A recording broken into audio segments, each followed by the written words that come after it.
மருத்துவ குணங்கள் உள்ள வீடு மேஷ வீடு தான். ஒரு போலீஸ் இராணுவம் அப்படின்னு சொல்கிறோம் இல்லையா, இந்த மாதிரி தன்மைகள்லாம் அதிகமாக இருக்கக்கூடிய வீடு மேஷ வீடு தான். ஒரு மிகப்பெரிய ஒரு அனல் மின் நிலையம், பாய்லரில் ஒர்க் பண்ணுறாங்க இல்லையா, இந்த மாதிரியான ஒர்க்கர்ஸ்லாம் இருக்கக்கூடிய அந்த தன்மை வந்து மேஷ வீட்டுக்கு தான் உண்டு. ஸோ இப்பேற்பட்ட மேஷ வீட்டில் ராகு இருந்தார் அப்படின்னு சொன்னால், ஏற்கனவே ராகு வந்து பிரம்மாண்டத்தை குறிக்கக்கூடிய கிரகம் அப்படின்னு சொல்லிட்டேன். இந்த மேஷ வீடோ அதிவேகமாக செயல்படக்கூடிய வீடு, சர வீடுன்னு சொல்லுவாங்க. சரம்னா அதிவேகமாக செயல்படுகிற தன்மை.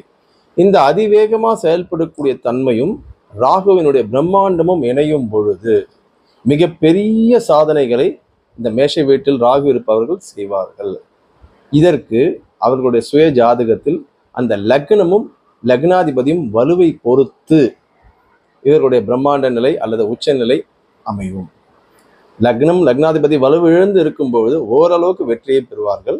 லக்னம் லக்னாதிபதி வலுவோடு இருக்கும்பொழுது மிகப்பெரிய நிலையை ராகு தசையில் அடைவார். குறிப்பாக அவருடைய தசை வர வேண்டும்.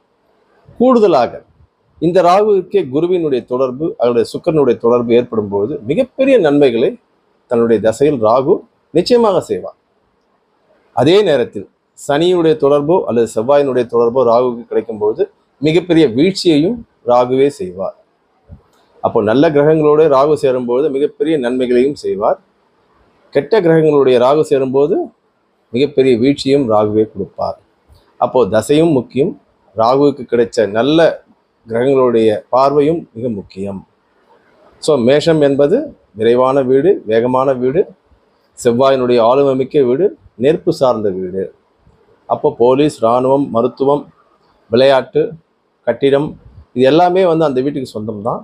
அதில் ராகு இருக்கும்போது இந்த தொழில்களில் மிகப்பெரிய வெற்றியையும் தருவார். நல்ல தொடர்பு, ராகு நல்ல கிரக தொடர்பில் இருக்கும்போது மிகப்பெரிய வீழ்ச்சியும் தருவார். கெட்ட கிரகங்களின் தொடர்பு இருக்கும்பொழுது, தசை வரும்போது, குறிப்பாக தசை வர வேண்டும். ஸோ இது மேஷ வீட்டினுடைய தன்மை. அடுத்து நாம் ரிஷப வீட்டையும் பார்ப்போம். வாழ்க வளமுடன்.